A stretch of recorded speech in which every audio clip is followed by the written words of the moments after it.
அஜித் பவாரை பற்றி பேசுகிற ஆளும் நவாஸ் அஜித் பவார் விஷயத்தில் மோடி என்ன செய்தாரோ அதைத்தானே செந்தில் பாலாஜி விஷயத்தில் ஸ்டாலின் செய்தார் என்ற கேள்வியை கேட்டோன்னா அவருக்கு பதில் சொல்ல முடியாமல் திணற வீடியோ.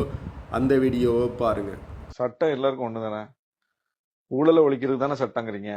ஊழல் யார் பண்ணாலும் விசாரணை நடத்தணும்ல. ஊழல் யார் பண்ணாலும் தண்டிக்கணும்ல. அஜித் பவார் சொத்து 1000 கோடியை முடக்கினது இதே ஈடி தானே. அஜித் பவார் சிறையில மாவாட்டுவார்னு சொன்னது இதே மோடி தானே. இப்ப அந்த 1000 கோடி சொத்து முடக்கின ஈடியினுடைய ஸ்டாண்ட் இப்ப என்ன? அவர் துணை முதலமைச்சர். அவர் சிறையில மாவாட்டுவார்னு சொன்ன மோடியுடைய ஸ்டாண்ட் இப்ப என்ன? எங்க இருக்காரு அவரு?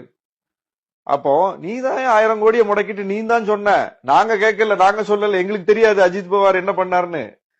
சொன்னது அமலாக்கத்துறை. மாவாட்டுவார்னு சொன்னது, சிறையில் இருப்பார்னு சொன்னது மோடி.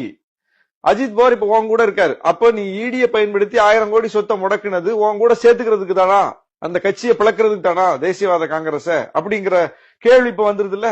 100 இடங்கள்ல சசிகலா தரப்பு 100 இடங்கள்ல ரெய்டு நடத்தினாங்க. இந்த போயஸ் கார்டன்ல அந்த அம்மா ஒரு வீடு கட்டிட்டு இருந்தாங்க, ஜெயலலிதா வீட்டுக்கு எதிரிலேயே. அந்த வீடை முடக்கி வச்சுது அமலாக்கத்துறை. அந்த வீடை இப்ப திறந்து அந்த அம்மா பால் காய்ச்சி உட்கார்ந்து இருக்காங்க.